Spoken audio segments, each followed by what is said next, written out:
Ibu Liu Bin yang ketakutan menemukan anak yang menikah jauh di tempat orang lain sebagai menantu laki-laki yang tinggal di rumah mertua. Setelah 3 tahun kembali, dia ternyata tidak memiliki kedua lengan. Pada momen ini, membuat ibu yang tidak bisa berkata-kata merasa sakit hati dan mengeluarkan kata-kata. Melihat ibunya yang berduka karena dirinya, anaknya langsung berlutut di depannya sebagai tanda tidak berbakti. Ini adalah film yang diadaptasi dari kisah nyata. Tokoh asli Liu Bin beberapa kali putus asa dalam menghadapi kesulitan, tetapi dia menemukan harapan di tengah keputusasaannya. Dia yang meskipun cacat fisik tetapi memiliki tekad yang kuat menggerakkan jutaan penonton. Beberapa orang menonton dari awal hingga akhir dengan air mata, mengatakan bahwa meskipun fisiknya sehat, tetapi tidak mencapai apapun. Dan yang paling nyata dari film ini adalah Liu Bin sendiri berperan langsung dalam film ini. Ternyata dia kehilangan kedua lengannya dalam sebuah kecelakaan mesin. Karena itu, dia ditolak oleh pihak perempuan. Menantu laki-laki yang tinggal di rumah mertua ini dianggap sebagai beban.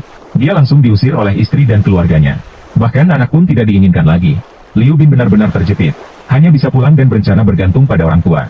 Ayah, ibu, saya benar-benar tidak punya tempat lain untuk pergi. Hanya bisa pulang. Kamu kembali ke tempat yang tepat. Ayah berkata ini adalah rumahmu. Lalu dengan tubuh yang lemah dan sakit, mendekati anaknya dan membantunya melepas pakaian luar. Kemudian membawa sebuah baskom berisi air hangat. Dengan penuh kasih sayang, membersihkan tubuh anaknya yang penuh debu. Sementara itu, ibu datang sendirian keluar. Memilih beberapa batang jerami dari tumpukan rumput. Kemudian diam-diam meletakkannya di dalam gelas air anaknya, agar memudahkan dia minum. Dan saat itu, ayah juga tidak bisa tidur lama. Dia memikirkan sebuah cara yang baik, yaitu dengan memaku paku di atas tiang kayu. Lalu menguji posisi paku menggunakan tubuhnya. Ketinggian yang tepat untuk posisi paku. Dengan begitu, bisa menyelesaikan masalah anaknya yang sulit melepas celana. Keesokan harinya setelah Liu Bin bangun. Pertama, menggunakan jerami untuk memberi minum anak yang sedang tidur nyenyak. Kemudian pergi ke kamar mandi untuk bersiap-siap. Namun, dia melihat air dan handuk yang sudah disiapkan. Juga ada sikat gigi yang sudah dipasang pasta gigi dan diikat di kursi. Melihat adegan yang menghangatkan hati ini, air mata Liu Bin mengalir tak terhenti. Karena di rumah mantan istri, dia tidak pernah diperlakukan seperti ini. Setelah Liu Bin selesai mandi, ibunya sudah menunggu di luar sejak lama. Dia sengaja membuatkan mie saus yang paling disukai anaknya. Lalu dia mengangkat mangkuk dan memberi makan anaknya satu suap demi satu suap. Saat itu, ayahnya keluar dari dalam rumah. Melihat itu, dia segera menghentikan kedua wanita tersebut. Dia sudah berusia 30 tahun lebih. Sungguh, dia bahkan tidak bisa makan. Bagaimana mungkin Liu Bin tidak tahu niat baik ayahnya? Jadi, setelah orang tuanya pergi, dia berusaha keras mencoba menggunakan sumpit sendiri, mengambil mie dari dalam mangkuk. Namun, tidak peduli seberapa keras dia berusaha, mie itu hanya sedikit lagi tidak bisa sampai ke mulutnya. Bahkan sumpitnya jatuh ke lantai. Melihat mie di dalam mangkuk, Liu Bin tidak menyerah. Dia langsung menjulurkan kepalanya ke dalam mangkuk dan menarik mie dengan mulutnya.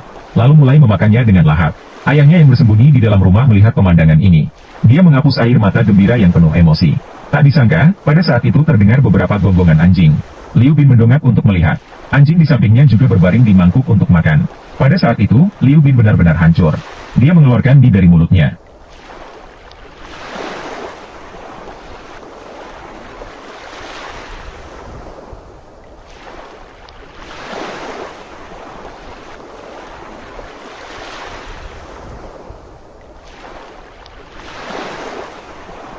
Sementara itu, kepala desa yang mengetahui bahwa Liu Bin kehilangan kedua lengan, segera mengorganisir warga desa untuk berkumpul di rumah Liu Bin. Dia ingin mengadakan acara donasi untuk pasangan tua itu. Warga desa ada yang membawa mie, ada juga yang membawa sayuran. Masih ada sumbangan anak ayam. Adik perempuan Liu Bin juga kembali dari rumah suaminya. Ibu Liu Bin sukses melihat putrinya dan langsung menangis keras. Kemudian dia memberitahu adiknya tentang kejadian lengan kakaknya yang putus. Kedua ibu dan anak menangis sambil berpelukan di depan umum. Para wanita di halaman berbicara dengan suara ramai. Mereka mengatakan Liu Bin, menantu laki-laki yang tinggal di rumah mertua, sangat malang. Liu Bin di dalam rumah semakin marah mendengar itu. Dia dengan putus asa keluar dari rumah. Kalian semua pergi. Siapa yang menyuruh kalian datang? Segera pergi semua. Liu Bin tidak ingin orang lain merasa kasihan padanya. Dan dia tidak ingin terlihat seperti anjing. Harus bergantung pada belas kasihan orang lain. Dia mengabaikan nasihat orang tuanya. Dia ingin mengusir semua warga desa yang baik hati. Melihat semua orang tidak bergerak, Liu Bin terpaksa berlari keluar sendiri. Dia berlari ke sebuah rumah tua di lapangan. Duduk di sana dengan sedih dan menangis. Bahkan sampai malam, ibunya datang untuk membawakan makanan untuknya. Namun, ia dihalau di luar dan tidak diizinkan masuk.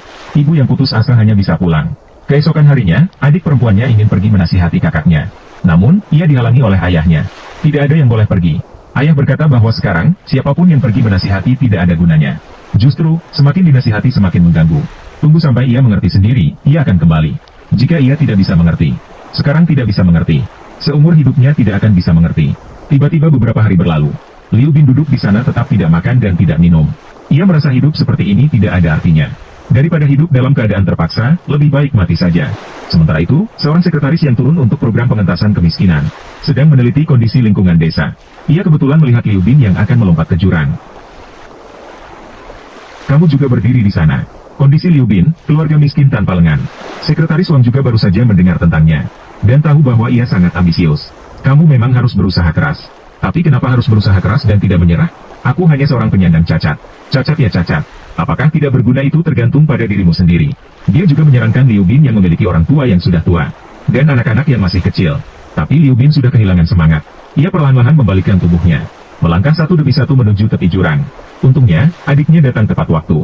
Anak itu melihat ayahnya dan mulai menangis keras. Di bawah tangisan anak itu, Liu Bin akhirnya menyerah pada pikiran untuk mengakhiri hidupnya. Sembari tiba-tiba menyadari, setiap kehidupan memiliki nilai, dan dirinya sendiri juga tidak terkecuali. Sejak saat itu, Liu Bin tidak lagi merasa rendah diri. Ia tidak hanya menerima tindakan makan dengan berbaring di mangkuk, tetapi juga secara sukarela mulai melakukan pekerjaan rumah yang bisa dia lakukan. Bahkan ia berebut untuk membantu ibunya bekerja, agar tidak menjadi beban bagi keluarga. Liu Bin meminta ayahnya mengikatkan tali di pinggangnya. Dia ingin mencoba beternak domba untuk menghasilkan uang. Namun, pada hari pertama menggembala domba, dia terjatuh ke dalam parit, dan dia langsung pingsan. Tak disangka, anak domba itu datang ke sisinya dan terus mengebik. Itu membangunkan Liu Bin. Dia berpikir, bahkan anak domba pun begitu membutuhkan dirinya. Pada saat itu, dia merasakan nilainya. Sikapnya menjadi lebih positif. Dia bahkan dengan senang hati bermain dengan anak dombanya. Begitulah, beberapa bulan berlalu. Liu Bin tidak hanya beternak domba. Dia juga mencari seorang guru untuk belajar menjual domba. Dengan semangat, dia semakin cekatan dalam bekerja menggunakan kakinya. Berdasarkan kelincahan dan kemampuannya, gurunya memberinya 5 cek besar pada kesempatan pertama. Liu Bin dengan bersemangat segera berlari pulang.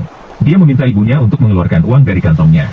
Ketika melihat begitu banyak uang, ibu sangat gembira hingga tidak bisa menutup mulutnya. Meskipun hanya 500 yuan, tapi ini adalah hasil kerja keras anaknya. Ibu Liu Bin langsung memberikan jempolnya. Ayahnya juga tidak ragu-ragu memuji dia. Mendapatkan pengakuan dari orang tuanya, Liu Bin sangat bersemangat. Dia bahkan memperbesar kandang domba seorang diri. Dan ini adalah jalan untuk menjadi kaya yang sedang diteliti oleh sekretaris Wang. Dia secara khusus mengundang Liu Bin untuk mendiskusikan pengalaman beternak domba. Liu Bin baru saja masuk ruangan dan langsung tertarik dengan komputer. Apa ini? Lihat ini. Transaksi jual beli domba secara online. Lenovo. Di sini bisa membeli dan menjual domba. Sekretaris Wang mengatakan tidak hanya dapat bertransaksi, tetapi juga setiap kota. Pergerakan harga harian bisa terlihat jelas. Begitu mendengar itu, Liu Bin langsung tertarik. Sekretaris Wang juga mengatakan bahwa daerah ini luas dan jarang penduduk, dikelilingi oleh pegunungan hijau. Dia menyarankan Liu Bin untuk mendirikan koperasi peternakan domba, mengembangkan industri peternakan di sini agar lebih kuat dan besar. Liu Bin yang bercita-cita tinggi juga memiliki niat yang sama. Begitulah, dua orang yang sejalan berbincang di malam hari. Bahkan mereka juga minum alkohol. Malam itu mereka merencanakan urusan koperasi. Begitu diucapkan, langsung dijalankan, keesokan harinya dengan bantuan warga desa. Kandang domba Liu Bin diperluas lagi. Sekretaris Wang juga membantunya mengajukan dana awal untuk pengentasan kemiskinan. Beberapa hari kemudian, koperasi resmi didirikan. Sebuah kandang domba yang cukup besar juga telah selesai diperluas. Untuk memastikan domba-domba ini tumbuh sehat, Liu Bin bahkan secara khusus menyewa peternak dari desa tetangga. Berharap dengan cara ini bisa menyelesaikan masalah kesehatan domba. Namun tak disangka, cuaca bisa berubah dengan cepat. Dalam semalam, hampir semua domba di kandang mati. Melihat domba-domba yang tergeletak lemah di tanah, Liu Bin kembali terjerumus dalam keputusasaan. Sekretaris Wang segera datang setelah mendengar kabar tersebut. Dia segera meminta orang untuk mengasingkan domba-domba yang sehat, mengirimkan domba yang masih hidup ke stasiun veteriner. Sementara itu, Liu Bin benar-benar panik. Saking paniknya, ia berjalan bolak-balik di tepi jalan. Ia bahkan berdiri di sana dengan tatapan kosong. Saat itu, seorang warga desa berlari mendekat. Ia mengatakan bahwa domba yang mati akan dibawa ke pasar. Liu Bin terbangun dari kebingungannya. Ia segera menaiki sepeda motornya. Ia mengejar Decai yang menjual domba mati lewat jalan pintas. Untungnya, ia berhasil menemukan Decai di tengah jalan. Decai, apakah kamu tahu penyakit apa yang menyebabkan domba-domba ini mati? Jika daging domba itu terjual dan ada masalah, apakah koperasi kita bisa menanggungnya? Sudah saatnya, kenapa kamu masih mempertimbangkan hal ini? Kamu sama sekali tidak mampu untuk menanggung kerugian ini. Liu Bin langsung merampas sepeda motornya. Ia lebih memilih untuk kehilangan segalanya daripada melakukan hal yang tidak bermoral ini. Ia kemudian mengemudikan kendaraan untuk membawa domba itu kembali. Tak disangka, baru saja ia kembali ke desa. Banyak warga desa berteriak minta untuk menarik investasi mereka. Ketika terjadi masalah, Liu Bin menggigit gigi dan menanggung segalanya seorang diri. Kunci, mundur. Namun, menghadapi jumlah ganti rugi yang begitu besar, Liu Bin sama sekali tidak mampu membayarnya. Dia sekali lagi berdiri di tepi jurang. Namun kali ini dia tidak bisa melompat. Karena dengan begitu, dia akan benar-benar menjadi seorang pembelot. Sekretaris Wang khawatir dia berpikir negatif, jadi dia datang untuk membimbing. Saya pasti bisa membantu Anda menyelamatkan koperasi. Kamu bicara enak saja tanpa merasakan sakitnya. Saya Li Wenwu, kepala koperasi. Uang ganti rugi semuanya harus saya bayar. Saya mau pakai apa untuk membayar mereka? Saya tidak mau bekerja di koperasi ini lagi. Sekretaris Wang tidak percaya dia bisa mengatakan hal seperti ini. Saking marahnya, dia benar-benar ingin memukul Liu Bin. Namun, sebagai seorang petugas pengentasan kemiskinan, dalam melakukan pekerjaan, tidak boleh gegabah. Ketika kamu tidak senang, kamu bisa melampiaskan kekesalanmu padaku. Ketika saya marah, kepada siapa saya harus melampiaskannya? Sekretaris Wang mengatakan tekanannya tidak kalah berat. Dia juga kadang-kadang hampir tidak mampu menahan tekanan. Tapi tidak peduli seberapa sulitnya, asalkan kita berusaha sedikit lebih keras, maka tidak ada tujuan yang tidak dapat dicapai. Setelah mendengar itu, hati Liu Bin yang lesu kembali bersemangat. 1 minggu kemudian, pimpinan atas sedang meneliti laporan permohonan Sekretaris Wang. Datang secara pribadi ke desa Liu Bin, memutuskan untuk mendukung koperasi peternakan domba dengan kuat, memimpin seluruh desa keluar dari kemiskinan dan menjadi kaya. Wenwu, jika ada kesulitan, katakan saja. Ucapkan apapun yang ada di pikiranmu. Setelah mendengar pemikiran dan kekhawatiran Liu Bin, pimpinan segera menyatakan akan memberikan dukungan terkait masalah pencegahan penyakit, serta bantuan untuk masalah penjualan di masa depan. Tentu saja, yang paling penting adalah masalah dana. Benar-benar. Tentu saja itu benar. Tidak hanya itu, pimpinan juga menyarankan untuk menambah beberapa jenis domba. Menambahkan beberapa kategori domba. Ini bisa dilakukan. Akhirnya, pimpinan juga memberikan satu kalimat untuk Liu Bin. Kebahagiaan dicapai melalui perjuangan. Saya pasti akan bekerja keras bersama warga desa. 1 tahun kemudian, di atas gunung yang megah dan indah, Liu Bin duduk dengan nyaman di puncak gunung. Domba-domba yang memenuhi seluruh gunung bagaikan bunga putih. Di sini mereka tumbuh dan berkembang. Domba di koperasi peternakan Liu Bin semakin banyak. Selain itu, mereka juga memproduksi sambal cabai buatan tangan dari kampung halaman. Produk pertanian dan sampingan yang dihasilkan secara lokal. Setelah didaftarkan, juga dilakukan produksi dan penjualan secara massal. Melalui peternakan dan penanaman yang ilmiah, skala usaha semakin berkembang. Dari koperasi kini telah berdiri sebuah perusahaan. Mereka mendirikan perusahaan mereka sendiri di kampung halaman. Banyak pemuda yang bekerja di luar dan yang baru lulus dari universitas. Semua kembali untuk terlibat dalam pembangunan kampung halaman. Seluruh penduduk desa rumah gua yang mereka tinggali sebelumnya. Mereka semua kini tinggal di rumah kecil 2 lantai. Film ini diadaptasi dari kisah keluarga miskin yang mengalami disabilitas. Kisah Liu Bin, penggembala domba tanpa lengan.